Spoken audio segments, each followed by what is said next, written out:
안녕하세요. 데이터를 사랑하는 남자 김상우입니다. 오늘은 2024년 리테일 동향에 대해서 말씀을 드리도록 하겠습니다. 오늘의 유튜브 콘텐츠 작성을 위해서 저는 크게 외부 데이터도 활용을 했지만 저희 마케팅크가 보유한 유통사의 포스 데이터, 저 유통 채널별로 대형 마트에서부터 개인 슈퍼에 이르기까지 다양한 유통 채널의 포스 데이터와 저희 마케팅크가 자체적으로 보유한 소비자 패널로부터 획득된 소비자 패널 조사 결과를 활용하였습니다. 먼저 간단히 소매시장 트렌드에 대해서 살펴보도록 하겠습니다. 예, 산업통상자원부에서 발표하는 주요 유통업체의 전년 동월 대비 매출 증감률 추이를 살펴보게 되면 보시는 것처럼 빨간색이 이제 오프라인이고요. 파란색이 이제 온라인의 전년 동월 대비 성장률이 되겠습니다. 약간 우하향 쪽으로 성장률이 다소 낮아지는 트렌드를 보이고 있지만 숫자 자체를 보게 되면 전체적으로 다 플러스로서 전년 대비 성장하고 있는 모습을 확인해 볼 수가 있겠습니다. 5월, 6월 달을 살펴보게 되면 특히 온라인의 성장률이 이제 오프라인보다 다소 좀 높다라는 것을 확인해 볼 수 있겠습니다.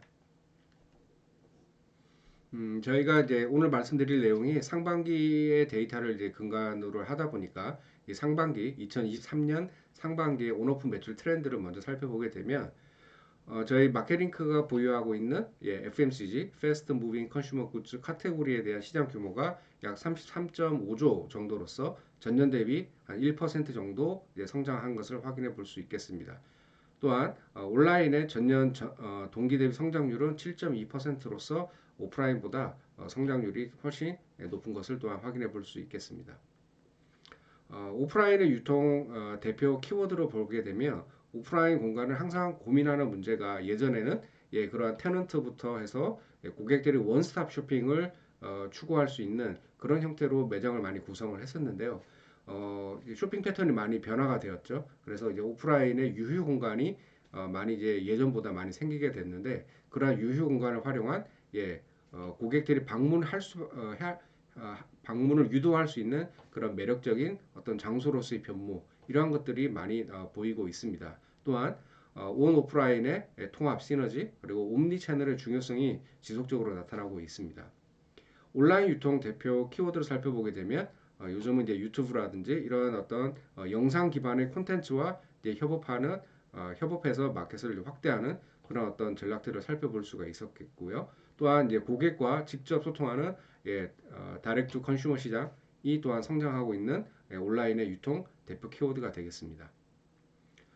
카테고리를 살펴보게 되면 2023년 상반기 상승이 된 카테고리로서는 제과, 그다음에 대용시 이러한 부분들이 많이 성장하고 있는 것을 확인해 볼 수 있고요. 물론 여기 안에는 인플레이션이라든지 이러한 영향도 있지만 소비자의 라이프스타일 변화에 의해서 HMR 카테고리가 많이 뜨는 것을 확인해 볼 수 있었습니다.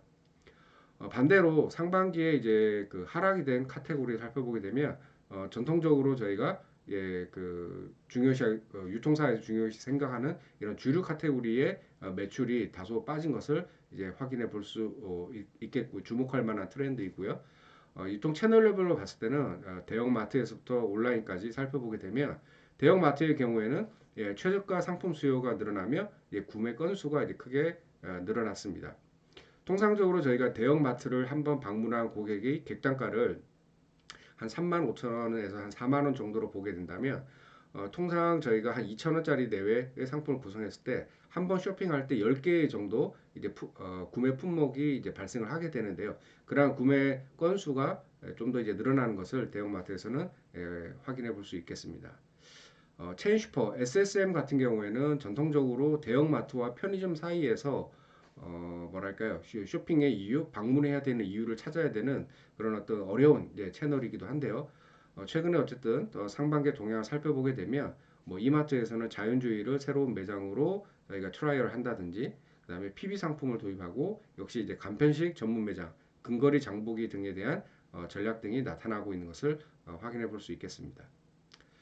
편의점은 저희가 이제 뭐 주로 예전에는 담배를 사기 위해서, 술을 사기 위해서 많이 방문한 채널이었다면 편의점 또한 저희가 편의점의 다양한 어떤 구색, 저희가 편의점이 통상 한 개의 매장에서 2,000개의 SKU를 이제 취급한다는 걸로 좀 많이 알려져 있는데요. 이런 편의점에서도 고품질 저가 상품의 차별화를 이제 선도해서 좀 더 방문 이유, 객단가를 올리는 그러한 노력들을 많이 하고 있는 것을 확인해 볼 수 있겠습니다. 다음으로 FMCG 전국 소매시장 규모에 대해서 한번 살펴보겠습니다.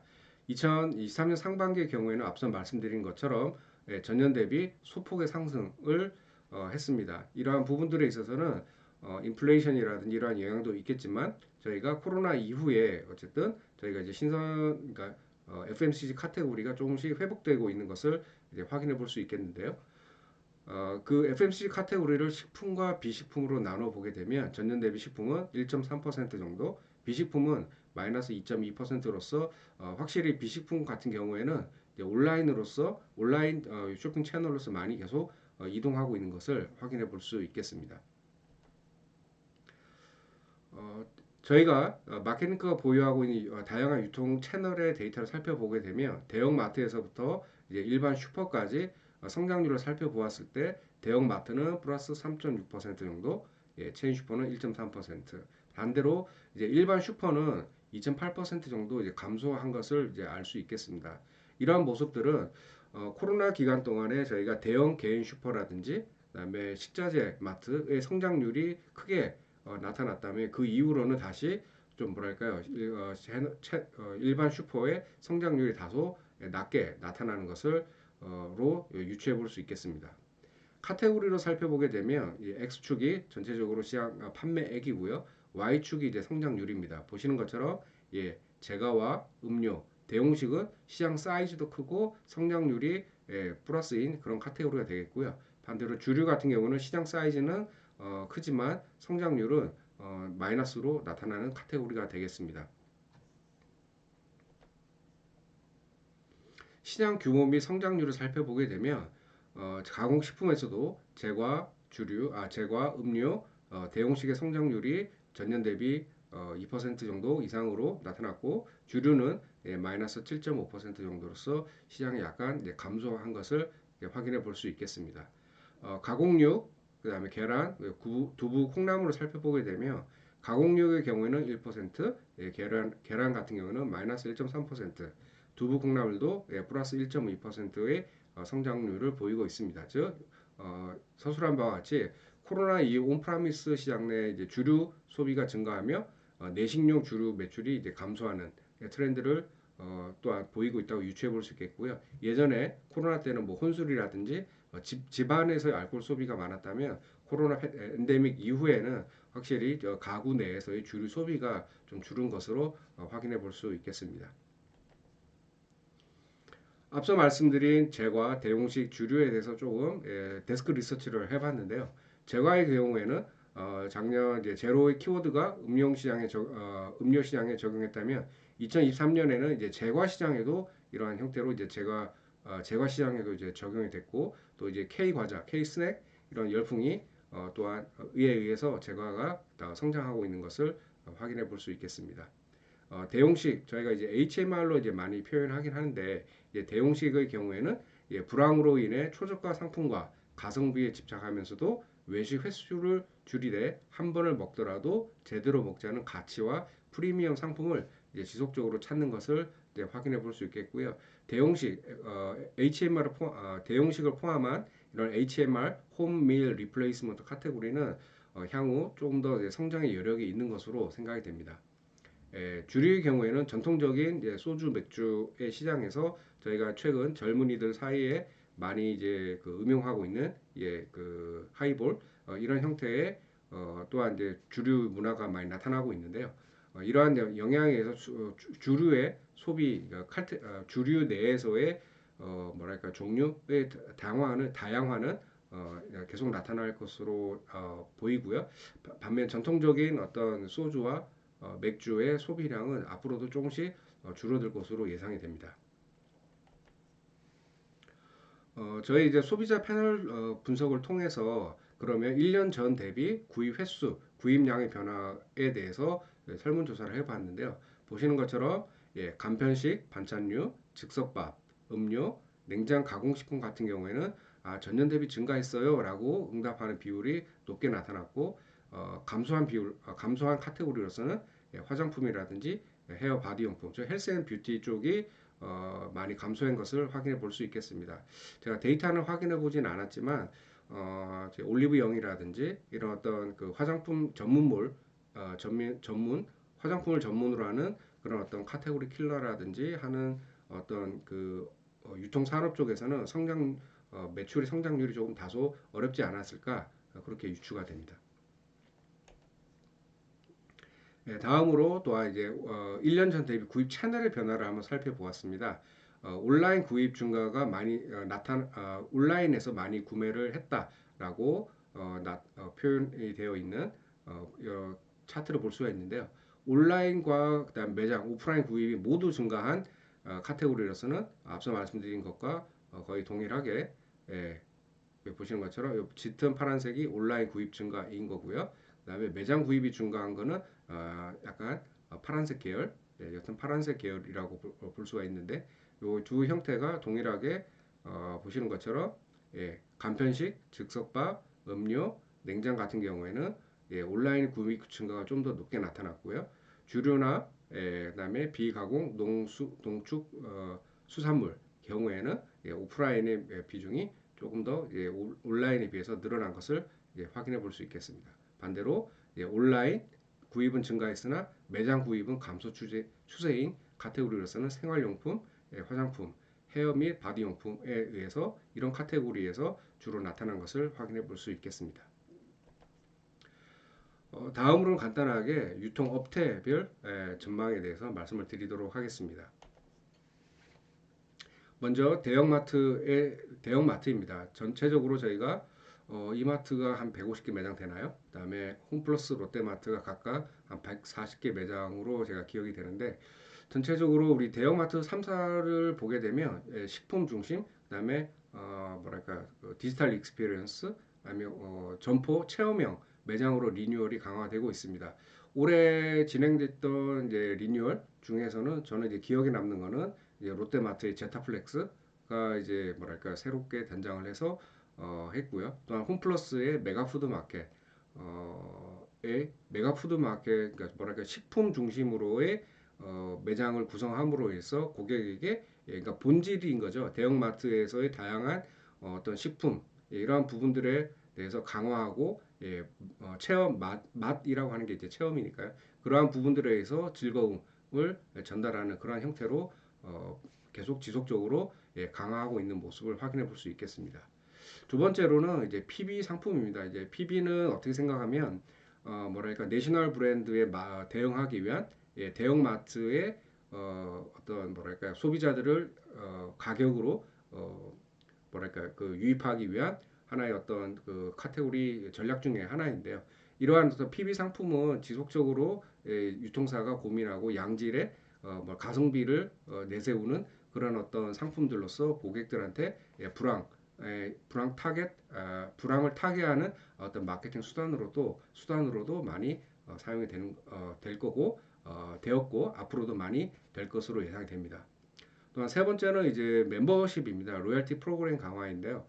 신세계 같은 경우도 지금 이제 신세계 유니버스가 이제 런칭을 해서 뭐랄까 통합 유료 멤버십을 이제 제공함으로써 고객에게 좀 더 다양한 혜택, 결국은 이제 충성 고객 강화를 위한 프로그램들이 앞으로도 많이 강화될 것으로 예상이 되고요. 이러한 부분들은 이제 신세계 같은 경우는 이제 쿠팡에 좀 더 맞서서 쿠팡의 그 로켓 배송인가요? 그러한 부분에 맞서서 신세계만의 좀 더 그 충성 고객들에게 줄 수 있는 베네핏을 제공하기 위한 그런 프로그램으로 많이 강화될 것으로 예상이 됩니다. 물론 이제 홈플러스나 이제 롯데마트도 각자의 그런 어떤 그 멤버십 프로그램에 의해서 고객들에게는 그러니까 뭐랄까 멤버십 고객은 어떻게 생각하면 저희가 마케팅을 할 수 있는 그런 어떤 뭐랄까 소통 채널이 있는 그런 고객이기 때문에 좀 더 적극적으로 이러한 고객들을 소통하고 끌어들이기 위한 다양한 마케팅 프로그램들이 강화될 것으로 예상이 됩니다. 네 번째로는 이제 의무 휴일제 및 영업시간 조정입니다.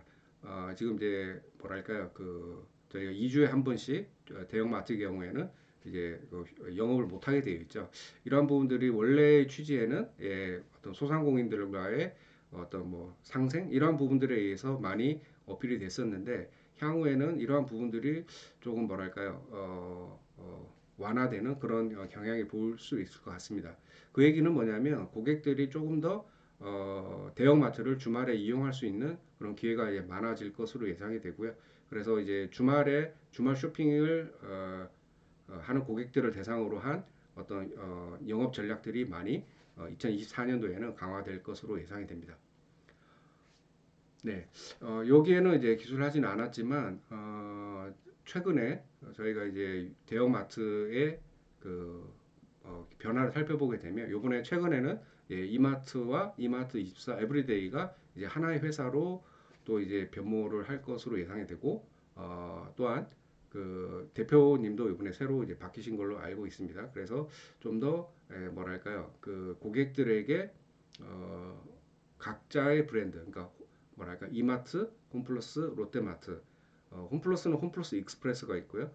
또 롯데는 롯데마트, 롯데슈퍼, 뭐 롯데온 이런 어떤 여러 유통 계열사들이 있는데 이러한 부분들이 좀 더 시너지를 낼 수 있는 형태로서 2024년도에는 전략들이 많이 나올 것으로 예상이 됩니다.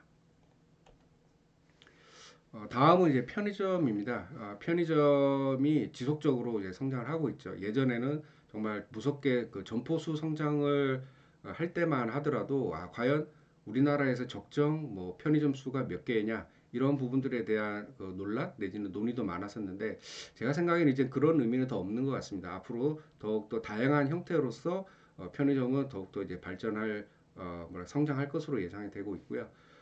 음, 이제 성장을 하기 위해서는 이제 점포 외형적인 성장은 다소 이제 더디어지겠죠. 하지만 고객들이 편의점을 찾았을 때에 그런 어떤 그 구매하고 싶은 구매할 만한 상품을 얼마나 많이 이제 개발해내느냐 그러한 부분들이 이제 중요할 건데 특히 이제 편의점은 저희가 이제 도시락에 대한 중요도가 상당히 높은 그런 이제 채널로서 저희가 고려해 볼 수 있겠습니다. 그래서 편의점 시장을 선도하고 있는 선도의 주요 플레이어인 GS25, CU, 세븐일레븐, 이마트24 등이 다양한 형태의 저가 및 그러니까 뭐랄까요 그 저가의 도시락 그리고 프리미엄 도시락 등 형태로서 고객들에게 구매할 만한 상품이 많은 그런 어떤 유통 채널로서 좀 성장을 할 것 같고요. 또한 저희가 이제 그 뭐랄까 마진 그러니까 매출에 대한 성장이 어렵다면 당연히 코스를 줄여야 되는데 그러한 코스를 줄여야 하는 부분이 어떤 AI나 그다음에 그 AI 리테일 테크와 맞물려서 무인형 점포가 조금 더 이제 강화될 것으로 예상이 됩니다. 또한 저희가 이제 마이크로 물류 그 이제 거점으로의 역할이 또한 증대가 될 것으로 예상이 됩니다. 왜냐하면 점포 수가 이제 많이 이제 확장이 되었다는 얘기는 각 그 지역별로 많은 어떤 그 점포가 구성이 되어 있고 점포의 역할들을 좀 더 다양하게 고민해 볼 수 있는 그런 시대가 이제 될 것으로 예상이 됩니다. 예, 끝으로 네 번째로는 이제 구독형 서비스가 되겠습니다. 저희가 이제 편의점의 변화는 정말 변화는 변화무쌍한데요. 그러한 부분에 있어서 편의점만이 줄 수 있는 그 다양한 서비스들이 있습니다. 보통 저희가 뭐 택배 서비스라든지, 그다음에 뭐 세탁 서비스라든지 이러한 것도 많이 기대를 해볼 수 있는데요. 또한 이제 구독형 서비스가 2024년도에는 조금 더 고객의 편의성을 증대시키는 요소로서 네, 좀 더 이러한 부분들에 있어서 많은 어떤 노력들이 유통사에서 이루어질 것으로 예상이 됩니다. 다음은 이제 체인 슈퍼입니다. 체인 슈퍼는 이제 앞서 말씀드린 바와 같이 대형마트와 이제 편의점 사이에 예, 뭐랄까요 그 운영이 되는 어, 형태인데 참 그 포지셔닝으로서 각각 근거리에서는 뭐랄까요 그 재래시장과도 경합을 해야 되고 그다음에 원마일 쇼핑 채널로서 뭐랄까 구색도 이제 중요하고 하지만 또 뭐랄까요 그 주차장이라든지 이런 부분들이 협소하기 때문에 뭐 객단가를 한없이 늘리기는 어렵기 때문에 저희가 뭐 그 배달 서비스를 한다든지 형태로서 많이 이제 또한 편의를 추구하고 있는데 앞서 이제 일본이 정리한 것처럼 슈퍼 채널의 컨셉의 재정립이 또 중요할 것으로 예상이 됩니다. 예전에는 이제 슈퍼 SSM 채널을 방문을 하게 되면 이제 수산, 정육 등 대면 코너가 이제 좀 뭐랄까 많이 있었는데 이런 부분들이 효율화하기가 상당히 어렵죠. 그렇죠? 그러한 것 때문에 이런 부분들을 좀 없애거나 이제 최소화하는 경향이 나타나고 있고요. 역시 또한 주변에 있는 식자재 마트라든지 개인 슈퍼와의 경쟁을 또 이기기 위해서 가성비 좋은 이제 PB 상품을 강화하는 노력들이 2024년도에 더 나타날 것으로 예상이 됩니다. 또한 이제 퀵커머스에 대해서 동상이몽이 있는데요. 이마트 에브리데이 같은 경우에는 이마일 서비스라든지 홈플러스 익스프레스의 어떤 즉시 배송 서비스 이런 부분들에 대해서 좀 더 주목해 볼 만하고요. GS 프레시가 최근에 이제 점포 수를 많이 이제 확장을 한 걸로 이제 저는 알고 있는데 GS 더 프레시가 뭐랄까요 새롭게 오픈한 점포들 이 새롭게 오픈한 점포들이 좀 운영 형태가 예전에는 직영으로 많이 운영을 했다면 요새는 이제 가맹점 형태로 많이 오픈하는 것으로 알고 있는데 그러한 부분에 있어서 얼마나 많이 효율적으로 점포를 운영할 수 있느냐 이런 부분들이 2024년도에 중요한 또한 포인트인 것 같습니다. 또 세 번째로는 이제 멤버십 활성화를 위한 로열티 프로그램 강화입니다. 제 경험상 저희가 SSM 채널에서의 멤버십의 사용률 한 6, 70% 정도로 이제 기억이 되는데요. 뭐 높다면 높고 낮다면 낮은 그런 수치인데 어쨌든 이 멤버십 앞서 말씀드린 것처럼 멤버십이 있다는 얘기는 고객과 소통할 수 있는 채널이 있다는 것이기 때문에 이런 부분들을 잘 활용하는 것이 2024년도에도 중요한 전략 중에 하나로 예상이 됩니다. 마지막으로 이제 백투 베이직입니다. 결국은 저희가 이제 SSM이 전체 시장이 4사가 한 6조 정도 제가 이제 되는 것으로 알고 있는데 결국은 얼마나 이 SSM이 본질에 충실해서 기본에 충실해서 상품 구성을 하고 고객들에게 서비스를 하느냐 이런 부분들이 중요할 거고요. 당연히 이제 뭐 롯데슈퍼는 롯데마트와 그다음에 에브리데이는 이마트와 얼마나 시너지를 내서 뭐랄까요 그 본연의 상품의 경쟁력을 가져가느냐 이러한 부분들이 어쨌든 중요한 한 해가 될 것으로 예상이 됩니다. 백화점입니다. 백화점은 제가 뭐 잘 알지는 못하지만 전체적으로 보게 되면 백화점은 불황일 때 많이 성장을 한다고 하지 않습니까? 그리고 이제 백화점은 이제 코로나 이후에 해외 관광객이 좀 더 2024년도에는 많이 좀 이렇게 뭐랄까 성장할 것으로 예상이 되기 때문에 첫 번째로는 이제 MZ 세대의 어떤 복합 문화 공간으로서의 이제 기획이 강화가 되고 두 번째는 이제 팝업 스토어가 또한 강화가 될 것으로 예상이 됩니다. 또한 저희가 이제 백화점에서의 고객 경험은 되게 이제 가장 다른 유통 채널보다 더 중요하기 때문에 문화 예술 공간으로서의 백화점의 포지셔닝 백화점 하면 잘 아시는 것처럼 이게 유통업인지 부동산업인지 뭐 이렇게 뭐 이런 얘기도 이제 많이 있는데 백화점이 향후 성장하기 위해서는 정말 이제 컬처 그러니까 문화와 예술과 접목이 된 형태로서 고객 경험이 강화되는 채널로 자리매김하는 것이 중요하지 않을까 그러한 노력들이 여기 보시는 것처럼 다양한 백화점들이 노력을 하고 있고요. 그러한 부분들이 또한 이제 중요한 전략 중에 하나라고 생각이 됩니다. 이커머스입니다. 이커머스 쪽은 저희가 뭐 항상 유일하게 성장하는 뭐 두 자릿수의 성장률을 보이는 유통 채널이라고 이제 할 수 있는데 어쨌든 이커머스도 성장을 계속 하겠지만 그 성장하는 형태는 조금 달라질 것으로 예상이 됩니다.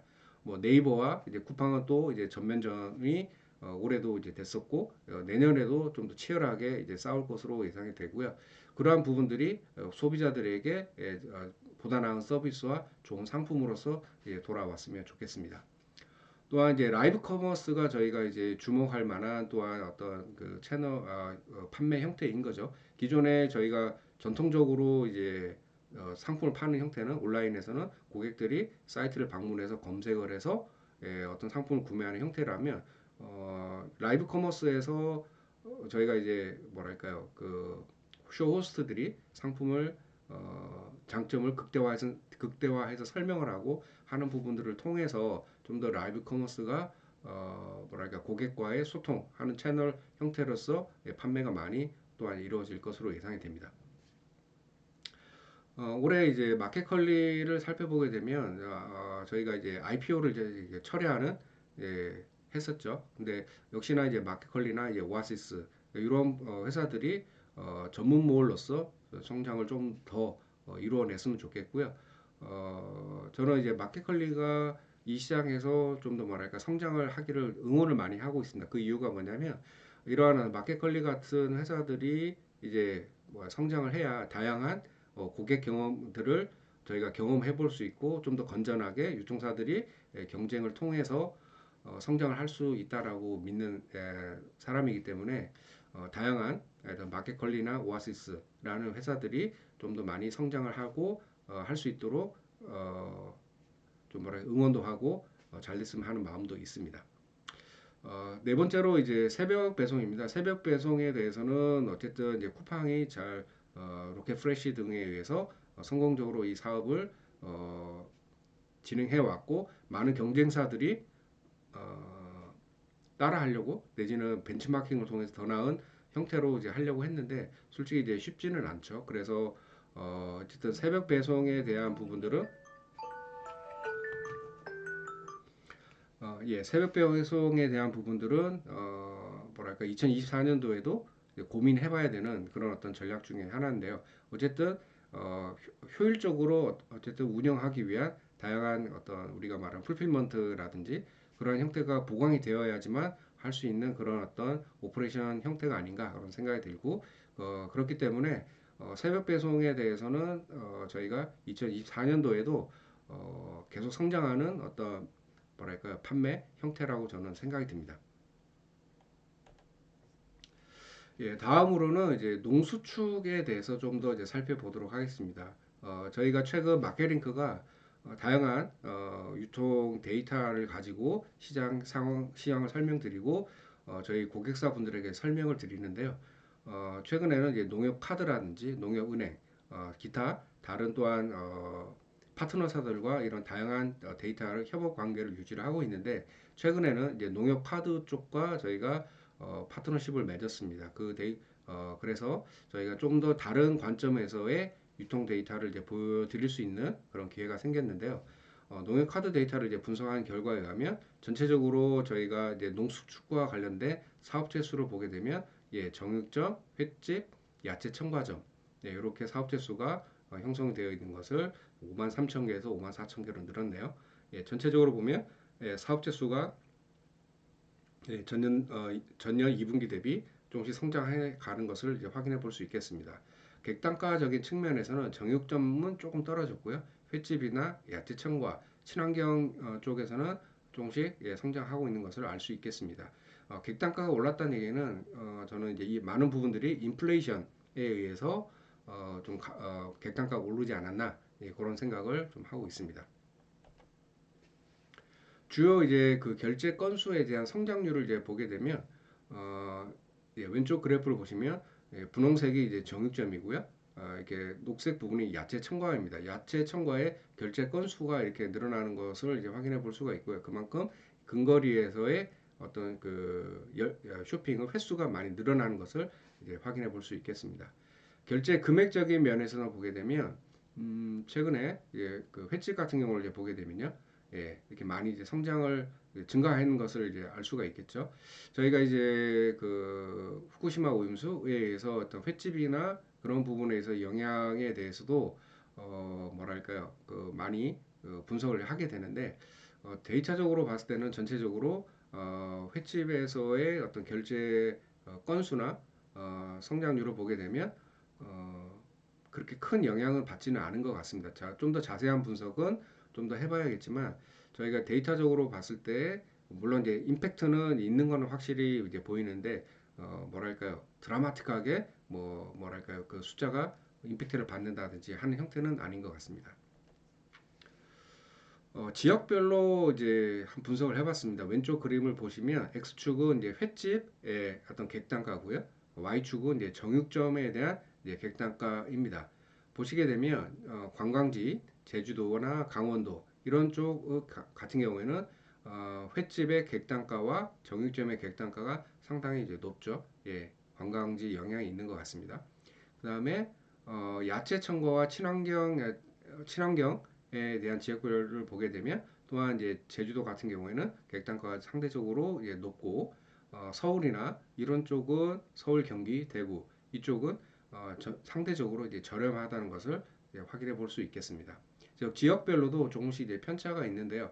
이러한 부분들에 있어서 저희가 이 데이터를 준비를 한 이유는 뭐냐면 농수축에 대해서 저희가 이제 전국적인 단위에서 있던 어떤 시장 뷰도 중요하지만 지역 단위에서의 농수축에 대한 분석을 통한 전략 수립, 정책 수립 이러한 것도 상당히 중요할 것으로 예상이 됩니다. 농식품 분석을 좀 더 자세히 살펴보겠습니다. 저희 이제 대형마트, 저희 마케팅크가 보유하고 있는 대형마트와 SSM의 1월에서 9월까지의 농수축의 매출 비중 이제 추이가 되겠습니다. 전체적으로 보시면 축산이 2020년에 29%에서부터 최근에 32%까지 그 매출 비중이 올라온 것을 알 수 있겠습니다. 즉 축산의 소비가 점점 이제 늘어나고 있는 것을 확인해 볼 수 있고요. 앞서 말씀드린 것처럼 수산을 보게 되면 저희가 이제 후쿠시마 오염수 아까 이제 영향 이런 얘기를 드렸는데 전체적으로 전년 대비해서 보게 되면 조금 이제 감소한 것을 확인해 볼 수 있겠습니다. 하지만 뭐 2% 이상 빠졌다든지 그러지는 않기 때문에 큰 영향은 쇼텀으로는 영향이 있었지만 좀 이게 중장기적으로는 그 영향이 덜 한 것으로 판단이 됩니다. 하지만 4년 정도의 트렌드를 보게 되면 12.6%에서부터 11.3%로 수산에 대한 전체적인 소비가 감소하고 있는 것으로 확인해 볼 수 있겠습니다. 농산물에 대해서만 좀 더 자세히 살펴보겠습니다. 저희가 농산물을 곡류, 과일, 두부, 선식, 채소, 기타로 이렇게 구분을 했는데요. 여기 맨 밑에 있는 곡류의 경우에는 많이 이제 줄은 것을 확인해 볼 수 있겠고요. 과일 같은 경우에는 매출 비중이 증가한 것을 확인해 볼 수 있겠습니다. 한 3.5%포인트 정도 늘었네요. 이러한 그러니까 과일 두부의 비중은 지속적으로 매출 비중이 상승하고 있는 것을 확인할 수 있고요. 물론 인플레이션도 있겠지만 두부 같은 경우에는 채식 및 대체 단백질 식품으로 두부면 등 관련 제품들의 증가로 인한 것으로 또한 해석을 해볼 수 있겠습니다. 농산물에서 크게 6대 이제 소비 품목에 대해서 한번 살펴보았습니다. 감자, 계란, 김치, 마늘, 쌀, 양파에 대해서 2023년도의 판매량을 살펴보게 되면 1월에서 9월까지입니다. 감자의 경우는 조금 이제 늘었고요. 김치는 상대적으로 판매량이 많이 이제 감소를 했습니다. 쌀도 그러니까 김치와 쌀이 많이 이제 감소를 한 것을 저희가 확인해 볼 수 있겠고요. 각 6개 품목에 대해서 이제 유통 채널별로 살펴보게 되면 좀 재밌는 특징이 나타나는데요. 감자의 경우에는 이제 보시는 것처럼 대형 마트에서의 매출액 비중이 높고요. 계란 같은 경우에는 대형 마트, 그다음에 조합마트, 김치 같은 경우에는 개인과 대형 마트, 마늘 경우에는 대형 마트와 조합마트, 쌀은 3개의 채널, 개인, 대형, 조합에서 비중이 높고 양파의 경우에는 대형 마트와 또한 조합마트에서의 매출 비중이 높은 것을 확인해 볼 수 있겠습니다. 즉 소비자들이 각각의 그 품목들을 구매하는 채널이 조금씩 다른 걸 확인해 볼 수 있겠는데요. 이러한 부분들은 저희가 정책을 수립한다든지 하는 데 있어서 어떤 채널이 좀 더 중요한지에 대해서 분석을 통해서 각 채널에 대한 판매 현황이라든지 그다음에 뭐랄까 인플레이션 저희가 이제 물가 지수 같은 걸 뽑을 때 어떤 채널이 조금 더 중요한지를 고려해 볼 수 있는 그런 데이터라고 생각이 듭니다. 가격 품목입니다. 요거는 이제 디테일하게는 좀 이제 말씀을 안 드릴 거고요. 예를 들어 쌀 같은 경우를 살펴보게 되면 저희가 이제 데이터 속으로 보게 되면 2020년 3분기를 이제 100으로 했을 때 점점 쌀 가격이 많이 떨어지는 것을 이제 확인해 볼 수가 있겠습니다. 이런 어떤 가격 동향을 통해서도 저희가 뭐랄까 수급 조절하는 데 있어서 본 데이터를 활용하면 조금 더 2024년 정책 수립을 하는 데 있어서 도움이 될 것 같습니다. 다음은 이제 과일입니다. 과일에 대해서는 저희가 에그플레이션의 영향으로 과일, 채소 모두 이제 판매 성장을 한 것으로 결론을 내렸는데요. 예를 들면 과일에서 판매액 기준으로는 사과, 딸기, 수박이 판매액이 많이 늘었고요. 성장률적인 측면에서는 체리나 파인애플, 포도 이런 과일의 종류 등이 많이 성장한 것을 확인해 볼 수 있겠습니다. 채소에 있어서는 양파, 방울토마토, 마늘이 판매 기준에서는 탑3를 차지하고 있고요. 성장률 측면에서는 당근, 생강, 양파 등이 성장률의 높은 순위를 차지하고 있는 것을 확인해 볼 수 있었습니다. 다음은 이제 축산물입니다. 축산물을 저희가 가지고 있는 유통사의 포스 데이터를 가금류, 계란, 돼지고기, 소고기, 양념육으로 이제 구분을 했고요. 이제 보시는 것처럼 저희가 이제 가금육의 소비는 조금씩 이제 감소하고 있고, 그다음에 소고기 같은 경우는 비중이 점점점 조금씩 늘었다가 최근에 감소한 것을 확인해 볼 수 있겠습니다. 그래서 양념육의 비중이 한 10%대인데 조금씩 성장하는 것을 이제 확인해 볼 수 있겠고요. 그만큼 뭐랄까요?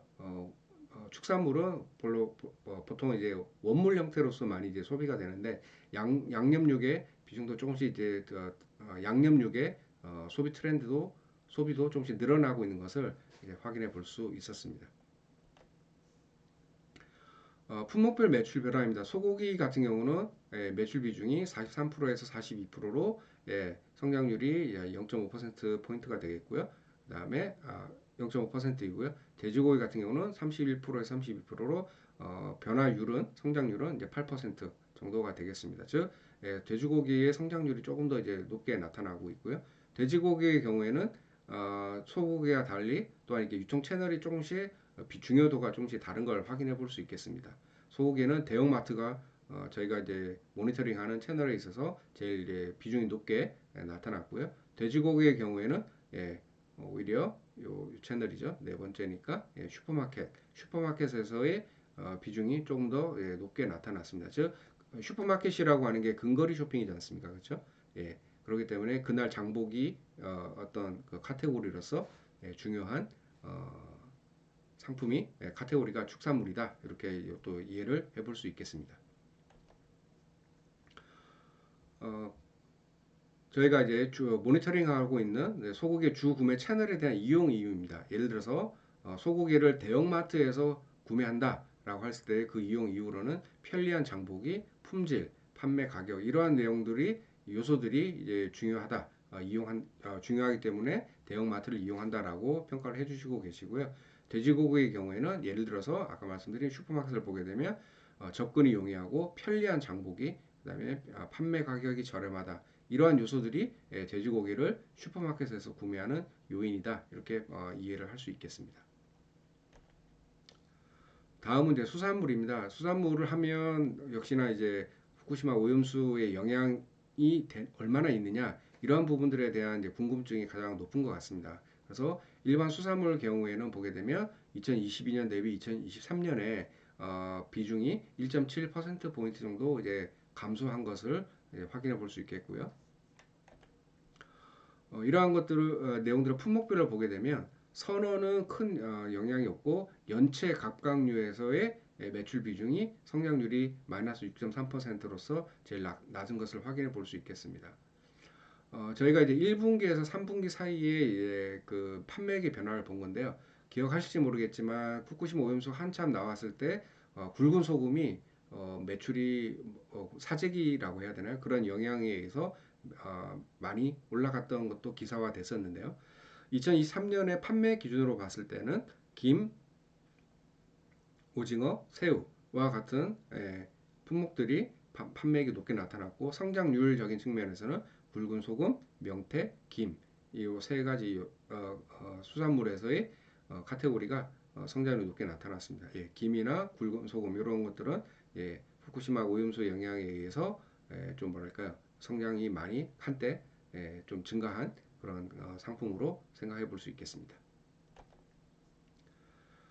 끝으로 이제 낙농 유제품 매출 비중 추이입니다. 보시는 것처럼 발효, 분유, 우유, 치즈에서 분유는 퍼센트가 낮은 이유는 거의 이제 온라인으로 구매 채널이 넘어갔기 때문에 저희가 마케팅과 보유한 오프라인 데이터에서는 비중이 낮게 좀 나타났고요. 그 비중은 원래도 작은데 계속 줄어들고 있는 모습을 보이고 있습니다. 반대로 치즈 버터라든지 이런 요소 등은 계속 매출 비중이 성장하고 있는 것을 증가하고 있는 것을 확인해 볼 수 있었습니다.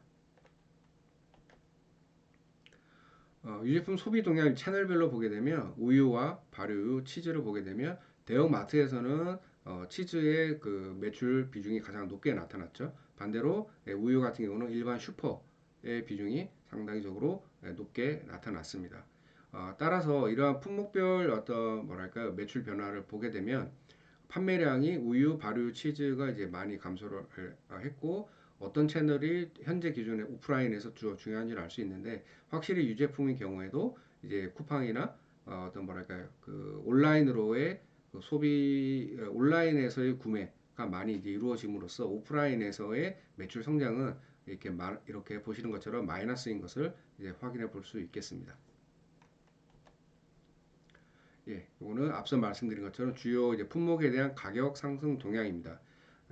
낙농은 2023년 3분기를 100으로 보았을 때 많이 가격이 내려갔다가 다시 최근에 가격이 많이 이렇게 올라가고 있는 모습들을 확인해 볼 수 있고 다른 어떤 품목들도 보시는 것처럼 예, 2020년 3분기를 기준으로 했을 때 가장 최근에 봤을 때는 예, 많이 올랐던 부분이 생활용품 이런 부분이 오프라인에서는 많이 가격이 올라간 것을 이제 확인해 볼 수 있겠습니다.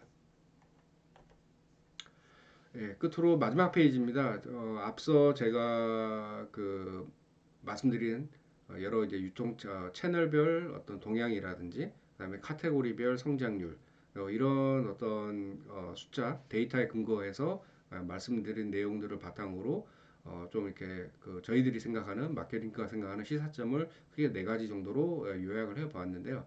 결국은 2024년도에는 예, 전방위적인 물가 상승의 압박이 또 있을 거고요. 따라서 하지만 이제 소비자들은 이런 어떤 뭐랄까 정부 시책도 그렇고 인플레이션에 민감할 수밖에 없는데 이 인플레이션에 뭐랄까 소비자들에게 이러한 부분들을 적극적으로 소통하고 좀 더 PB라든지 저렴한 상품이라든지 이런 어떤 형태로든지 인플레이션을 극복할 수 있는 마케팅 전략, 상품 전략을 내놓는 그런 오프라인 유통사들이 그 안에서도 어쨌든 상대적으로 더 좋지 않을까 그런 생각을 좀 해보고요. 두 번째로는 이제 오리진 어떤 뭐랄까요 그 원산지에 대한 그런 부분들에 대해서도 내년에 좀 더 민감해 할 것 같습니다. 따라서 음, 뭐랄까 수입산에 대해서 예전에는 뭐 무조건 좀 뭐랄까 반대하는 경향이 많았다면 최근에는 어쨌든 뭐랄까 가성비 그다음에 믿을 수 있는 품질이 되어진다면 충분히 해외의 상품도 소비자들이 구매를 고려할 수 있는 형태가 될 것으로 예상이 됩니다. 그리고 프로즌 즉 저희가 이제 HMR이라든지 저희가 이제 가성비와 초편리성에 소구하는 그런 많은 상품들이 2024년도에도 좀 주목을 받을 것으로 예상이 되고 있고요. 그러한 부분들에 대해서 정말 가성비 높고 편리성을 제공하는 그런 어떤 상품들이 많이 출시가 되겠지만 또한 그 중에서도 좀 이제 선택받는 품목은 좀 달라질 것으로 예상이 됩니다. 끝으로 이제 라이프 스타일입니다. 어쨌든 저희가 소비자의 니즈가 어떻게 변하고 있고 소비자들이 오프라인에 방문을 하게끔 만들 수 있는 다양한 그런 요소들을 저희 각 세대별 특징을 파악을 해서 유입을 해야겠는데요. 그러한 부분들은 물론 유통사별로 전략이 다르고 하겠지만 본질은 동일한 것 같습니다. 즉 세대별로 뭐랄까요 그 반응하는 영역은 다르겠지만 어쨌든 앞서 말씀드린 유통 채널에서의 본질은 저렴한 가격의 상품을 품질 좋은 상품 저렴한 가격에 품질 좋은 상품을 구매하고 싶다라는 것은 어느 세대에 걸치더라도 동일한 니즈가 아닌가 그런 생각이 듭니다. 다만 그러한 요소들이 각 세대별로 어떤 소구하는 포인트는 조금씩 다를 것 같은데요. 그러한 부분들에 대해서 저희가 충분히 잘 고려한 상품 전략과 마케팅 전략을 수립을 하게 된다면 이런 높은 파고도 또한 넘어설 수 있는 2024년이 될 수 있지 않을까라는 생각으로 본 유튜브 컨텐츠를 마무리하도록 하겠습니다. 다소 좀 뭐랄까요 제가 생각나는 대로 내지는 조금 발음이 어떤지 모르겠는데 이러한 부분들이 좀 불명하다면 언제든지 또 연락을 주시고 하면 오늘 말씀드린 컨텐츠는 또 보내드리도록 하겠습니다. 올 한 해 많이 고생하셨고요. 저희 마케링크도 내년에